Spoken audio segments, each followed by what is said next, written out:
Hi everyone, and welcome back to the YouTube channel. I've been out junk shopping today. I found a posting on Facebook, buy me today, for 3 cases of mason jars, $4 a case.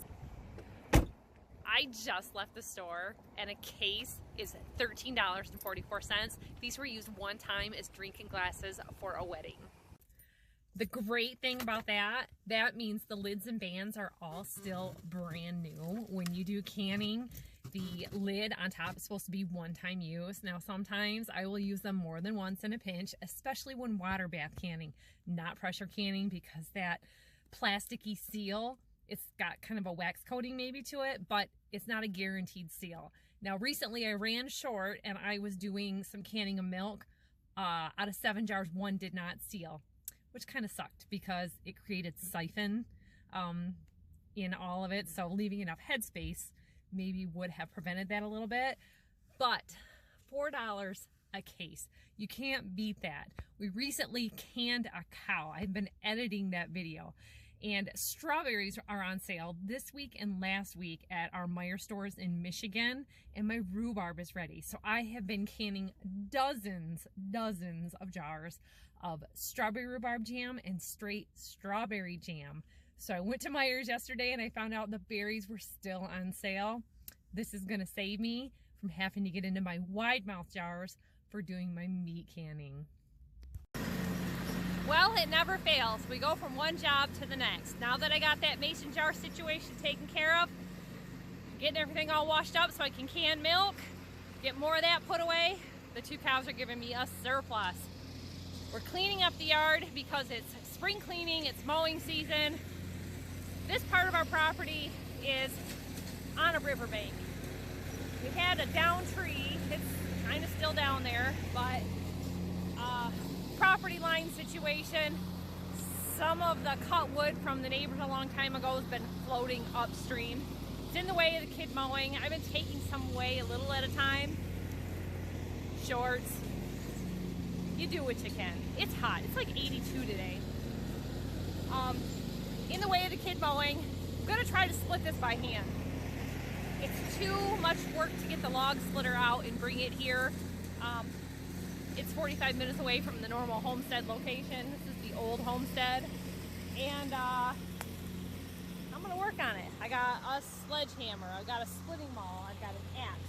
Because last year when I was cutting this wood, getting it split, these big stump pieces that they left, somebody came along with a wood splitter, hauled away what they wanted, left me the most difficult pieces. So they're more dried out, they're lighter. Hopefully I won't have that wet wood splitting thing going on. They didn't want to let go. So I brought the little hand hatchet and then my splitting mauls. So I'm going to work at this for a while and do what I can. Now, I'm pretty sure that this was a cottonwood, but this is what I mean. It gets all splitty. I end up losing my splitting mauls down there. And last summer when I was trying to do this in the heat, I didn't think to bring my hatchet. And I remembered this year because oh, it gets so stuck, see, and they don't want to split. A lot of times I have to roll them over because they've been sitting here where it flooded. You can see I got one splitting maul stuck down in there, and I think I got one upside down the other way. So I'm going to roll this over and see if I can get that apart, because I'm just trying to get them into more manageable pieces so I can get them in the trunk of my car to get them home for the wood splitter. Even if you have a wood splitter, I think it's good to be able to do this work. There. Because I've looked at this for forever. It's already been sitting here for years. And they just decided this chain link fence, cut down a tree on the edge, and then they left it all. And they left all this for me. So, you know, it's gone on long enough. I have lost this whole corner to thistles. I realize I got a baby oak tree growing here I'd like to kind of nurse along. So with the kids' help, I can start cleaning this up and mowing along the edge. I'll get it though. Just keep working at it. Okay, here is load number 1. First stump done.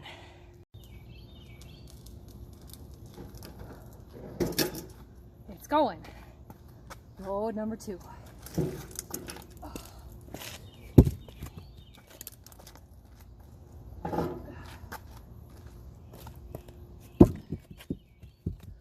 And load number 3.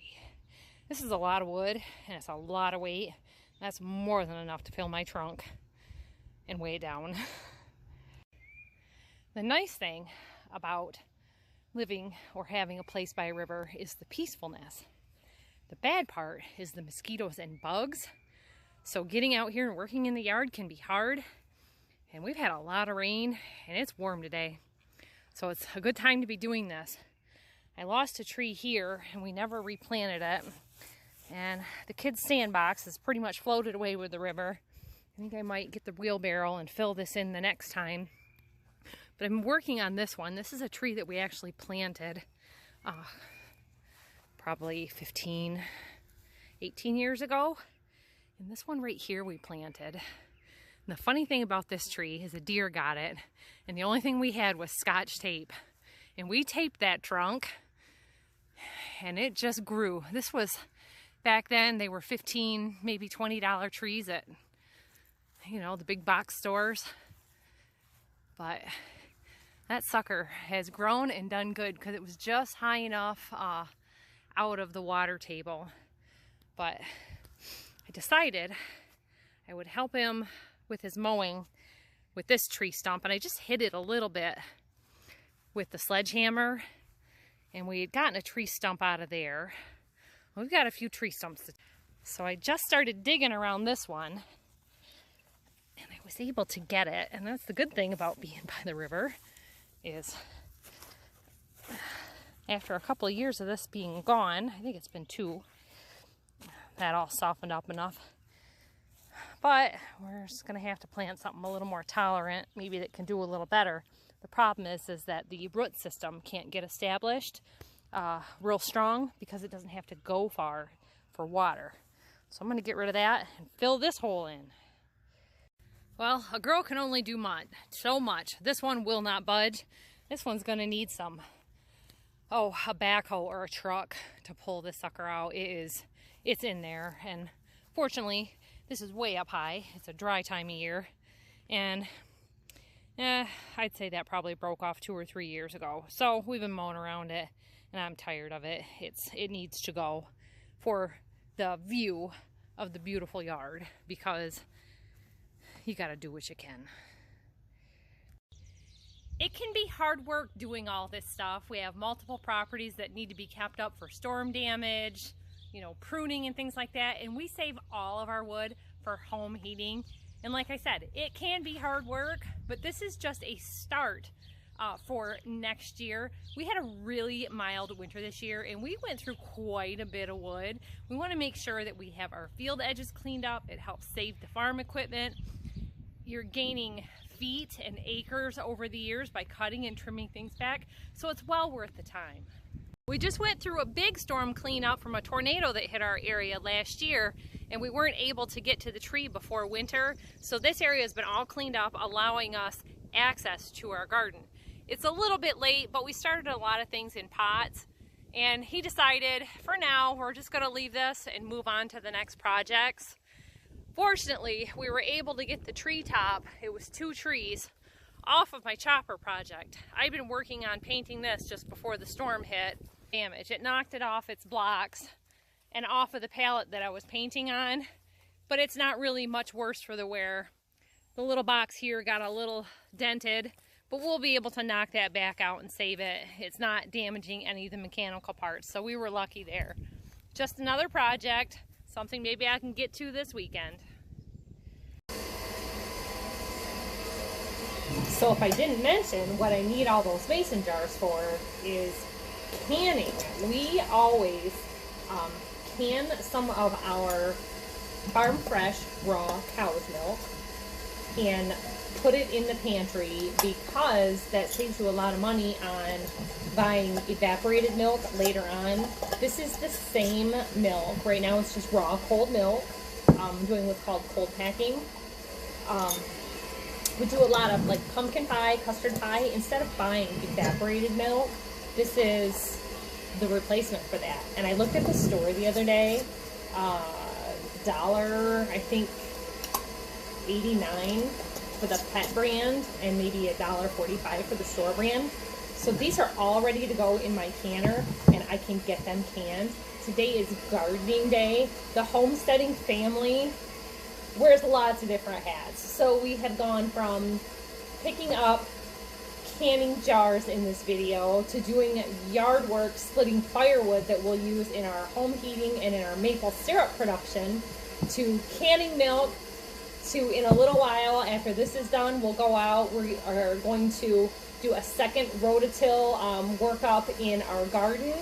We are going to get some vegetables planted. We're a little bit behind on some things. There are some starts of things, some things that need to be transplanted or moved, and it's going to be a big family job over the next 3 days. So remember, you can't get it all done all at once. You can't do it all in one day, and sometimes it takes lots of different people to get in and help. So today's job is going to be moving on to that after this. Enlist the whole family. Don't be the family cook, the family handyman, the school teacher, you know, the milkmaid.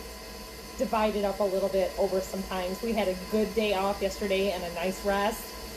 Hay's going on out in the field, and there's going to be a video upcoming on that. So remember to hit that like and subscribe, hit the little notification bell so that you get to see the next video that comes out.